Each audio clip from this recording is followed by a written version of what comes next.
তো আমাদের বাড়িতে ঘরে অনেক শেকায়েত আছে যে হুজুর আমার বাড়িতে জিন্নাত আছে, জাদু আছে, নজরবাদ আছে ইত্যাদি অনেক পরেশানি আছে।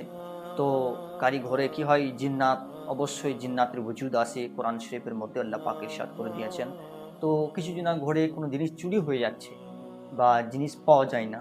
আবার কেউ আসে হুজুর আমার ঘরে নাকি বালতি, মগ ছোঁড়াছুড়ি হয়ে যাচ্ছে। আমার কাছে একজন ছিল যার ঘরে বালতি, মগ ছোঁড়াছুড়ি করছে জিন্নাত, আল্লাহু আকবার কবীরা।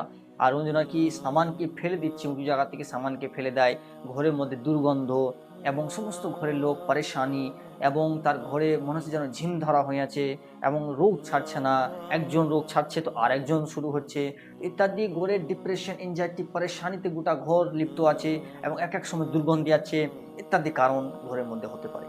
তো এর জন্য রুহানি ইলাজ কি? তো আপনাকে কোনো আমিলের কাছে যাওয়ার দরকার নেই। যদি পরিস্থিতি খুবই মানে বহুত বড় পরিস্থিতি হয়ে যায় যে না আমাদের দ্বারা সম্ভব নয়, তো আমাদের সাথে যোগাযোগ করতে পারেন। না হলে আমি যে নুসখাটা বলবো, যে রুহানি ইলাজটা বলবো, এটা বাড়ির মধ্যে যদি আপনি নিজে করুন, ইনশাআল্লাহ আল্লাহ রাব্বুল আলামিন চান তো আপনার বাড়ি সমস্ত জাদু জিন্নাত দাফা হয়ে যাবে। করণীয় কি? আপনাকে প্রথমত আপনাকে নদীর পানি আনতে হবে। হ্যাঁ, নদীতে পানি বয়ে চলে যাচ্ছে, সেই নদীর পানি আপনি একটা বড় গামলা বা বড় বোতলে বা ডিব্বাতে আপনি নদীর পানি নিয়ে এলেন। তারপরে যে লোবান পাওয়া যায় বাজারে, লোবান, বাখর যেটা বলা হয় লোবান, আরেকটা হচ্ছে বাখর, আরেকটা হচ্ছে আপনার যেটা কর্পূর বলা হয় কপুর।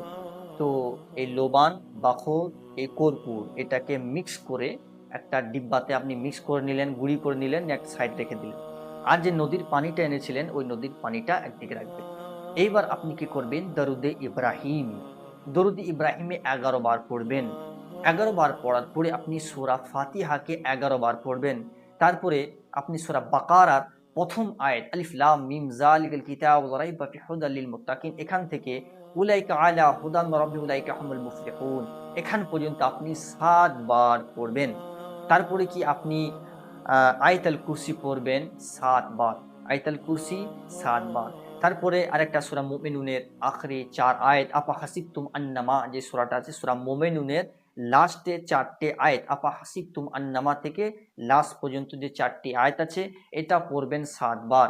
তারপরে কি সূরা ইখলাস পড়বেন 7 বার, সূরা ফালাক, সূরা নাস পড়বেন 11 বার করে। সূরা ফালাক 11 বার, সূরা নাস 11 বার। তারপরে দরুদে ইব্রাহিম 7 বার পড়ে নেবেন।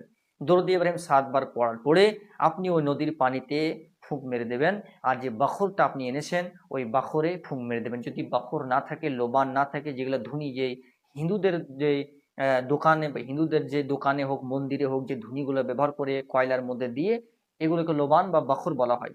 এতে আপনি তৈরি করা একটা পাওয়া যায় যেখানে লোবান, বাখর আর আপনার কর্পূর দিয়ে একটা তৈরি থাকে। তো এটা পড়ার পরে ওই পানিতে আর ওই লোবানে আপনি দম করে দিলেন।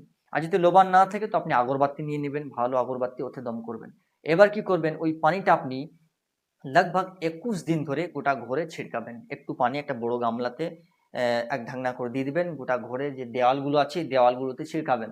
আর ওই লবানটি একটা কাঠের কয়লা করে একটু লবান ওর মধ্যে দিয়ে দিবেন। ধুনি উঠবে, ওই ধুনিটা গোটা ঘরে দিবেন ধুনিটা। তো এইরকম করে ইনশাআল্লাহ আজ্জা ওয়া জাল আপনি 21 দিন করবেন। তো আপনার ঘর থেকে জাদু, জিন্নাত, নজরে বদ আর বদ নজর সব ইনশাআল্লাহ আজ্জা ওয়া জাল দূর হয়ে যাবে। আল্লাহ পাক আমাদের সকলকে সবকিছু আমলের ফায়দা হওয়ার তৌফিক আতা করুন আল্লাহ পাক, আল্লাহ রাব্বে জুল জালাল সমস্ত মুমিন মুমিনাতের ঘরকে জাদু, জিন্নাত, নজর বাদ থেকে আল্লাহ পাক হেফাজত করুক। আর যে ঘরের মধ্যে নামাজি নেই, যে ঘরের মধ্যে গালি-গালাজ হয়, যে ঘরের মধ্যে কোরআন তেলাওয়াত হয় না, এমন সে ঘর জিন্নাতের বাসেরা হয়ে যায়।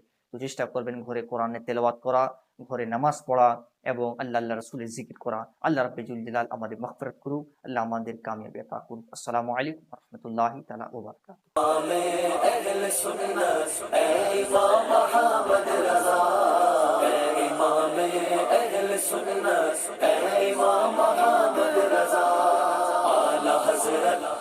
आला हज़रत